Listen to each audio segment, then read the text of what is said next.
जय जिजाऊ जय शिवराय बांधवांनो।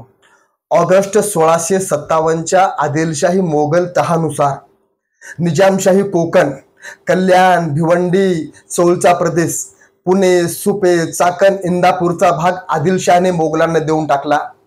परंदेचा भाग देखील मोगलांच्या कब्जामध्ये होता। मोगलांचा दक्षिणेतील सुभेदार शाहिस्ते खान यांनी एक छत्री अंमल प्रस्थापित करण्यासाठी तो पुण्याकडे निघाला। पुण्याच्या परिसरात गेल्यानंतर शेतकऱ्यांच्या शेतातील पिकांची नासधूस करायला सुरुवात केली। गावाच्या गावात जाळायला सुरुवात केली। निजामशाही कोकण ताब्यात घ्यायला सुरुवात केली। कल्याण, भिवंडी, चोळच्या दिशेने सैन्य पाठवले।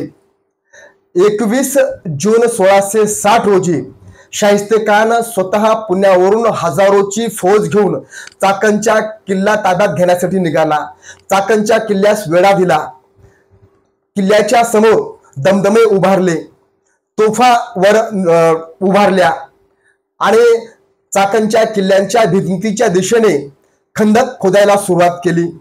त्यावेळेस चाकणच्या किल्ल्याचा किल्लेदार हा फिरंगोजी नरसाळा होता। फिरंगोजी नरसाळा यांनी रॉकेट, बंदुका, आगीचे गोळे आणि दगडफेकीच्या माध्यमातून 56 दिवस शाहिस्ते खानाच्या हजारोंच्या सैन्याशी मुकाबला केला।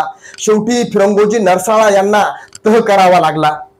फिरंगोजी नरसाळा यांचा पराक्रम पाहून शाहिस्ते खान फिरंगोजी नरसाळांना म्हणतो की तू तिकडे काय करत आहेस, माझ्याकडे ये, माझ्याकडे आलंस तर तुला मी मनसबदार करेल, जहागीर देईल। त्यावेळेस फिरंगोजी नरसाळांनी तिकडे जाण्यास नकार दिला। हे फिरंगोजी नरसाळे छत्रपती शिवराय व स्वराज्याचे निष्ठावंत मावळे होते। पुढे देवरीचा किल्ला, छोटासा किल्ला होता।